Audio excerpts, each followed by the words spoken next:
তোমার মনের দুঃখ কষ্ট আর কেউ বুঝুক আর না বুঝুক, ঈশ্বর ঠিক জানে, ঠিকই দেখছে।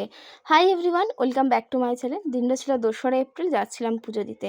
তোমরা দেখতেই পাবে যে কোথায় পুজো দিতে যাচ্ছি, সেটা অবশ্যই বলবো, পুরো ব্লগটা দেখতে থাকো।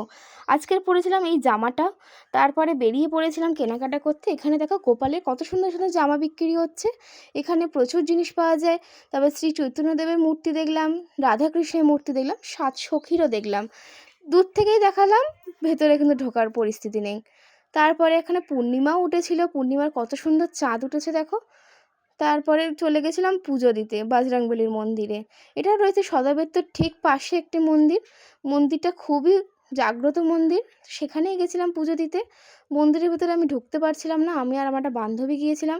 একটা বৃথা চেষ্টা চলছিল ঠাকুরের সাথে ছবি তোলার, সেটা আর পারলাম না। তারপর কৃষ্ণ ঠাকুরের মূর্তি দেখালাম, এখানে সুন্দর একটি তুলসী গাছ ছিল, বসে বসে হনুমান চল্লিশা পড়ে নিল। তারপর এখানটায় কিছু অনুষ্ঠান হচ্ছিল, সেটাও কিছুক্ষণ ধরে দেখছিলাম। ধূপ মোমবাতি জ্বালিয়ে পুরো মন্দিরটা তোমাদেরকে দর্শন করিয়ে দিলাম। এই মন্দিরটা দর্শন করার পরে কিছুক্ষণ পর আমরা হেঁটে হেঁটেও চলে এসেছিলাম। আসার পথে আর একটা মন্দির পড়লো, যেখানে মা মনসা, মা সরস্বতী, মা কালী, বড় ঠাকুর, ভীম, অনেক রকমের ঠাকুর ছিল। সেগুলো দেখে না মনটা সত্যি জুড়িয়ে গেছিল। মা কালীরও মূর্তি ছিল। তার পাশে এটা কিসের মূর্তি ছিল সেটা আমার আপাতত এই মুহূর্তে মনে পড়ছে না। এখানে একটি বড় শিবলিঙ্গ ছিল, সেটাকেও তোমাদের দেখাই। একটা বড় শিবলিঙ্গ ছিল, এখানে মনে হয় শিবরাত্রিও পালিত হয়। কিছুক্ষণ চেষ্টা করছিলাম যেখানে গণেশ ঠাকুরের মূর্তিগুলো তোমাদেরকে দেখানোর, সেগুলো আর পারলাম না।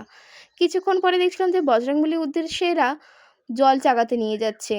অনেক কোথায় যাচ্ছে সেটা আর জিজ্ঞাসা করা হয়নি, কিন্তু এরা খালি পায়ে সুন্দরভাবে ভগবানের উদ্দেশ্যে এরা জল চাগাতে যাচ্ছে।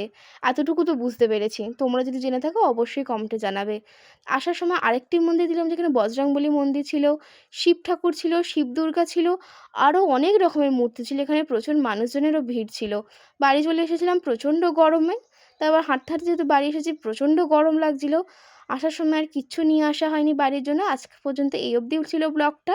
ভালো লাগলে অবশ্যই লাইক অ্যান্ড সাবস্ক্রাইব করো। বাই।